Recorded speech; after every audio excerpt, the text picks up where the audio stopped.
Look, man, I'm not a gardener or a carpenter, but I built a raised garden bed out of fence wood. Fence wood!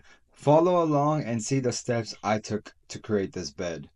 I wanted it to be about a feet wide and 6 feet long, so I measured out my boards and drew a line where I needed to cut them. Measure as many times as you need to be confident because you can only cut once, but you can always measure again. When I did my little research, that's the number one thing that was pointed out. So make sure you guys measure before you cut.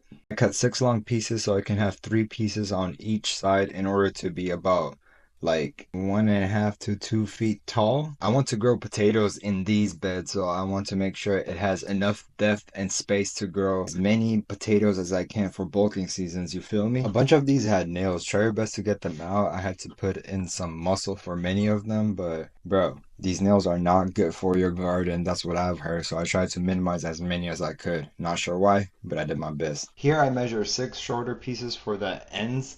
I want to make it about 12 inches wide, like I said, mainly because I heard the narrower it is for the potato garden, the less chances they have of getting contaminated. Check out the Rose videos! Okay. So now I'm gonna set everything nice and neat, like Lego pieces to make it easy for myself. This thick wood I'm basically measuring out and cutting into pieces. These thick woods is what's gonna be screwed in to build the frame. There's 4 needed for the rectangle garden bed as there's 4 corners. All 4 corners will be screwed in. And then I cut 2 extra for the long boards to give them a little extra support. As you see, I'll have 2 in the middle of the long boards. Again, just to give it a little extra strength, that's all. Here, I just don't have the sturdiest table, I guess, or spot to screw these in. I suggest a better table. But as you can see, all I'm doing is screwing in the sides into the thick blocks that will be supporting the frame. Do the short side first to make it easier on yourself, just so you don't crack the wood. As you noticed, I'm first drilling holes into the wood, and then I'm adding screws to screw in. I suggest you do the same. Don't immediately add a screw into the board. Your chances of cracking the wood half in a split or fracturing it is higher. Use a drill set to create a hole first and then add a screw afterwards. Well, there's not much to say. This was pretty simple. You measure, you cut the pieces just like Lego afterwards, put the pieces together. There's not much to it. Cut your sides, make a square, give it some support, add some extra to make it sturdier, just like this.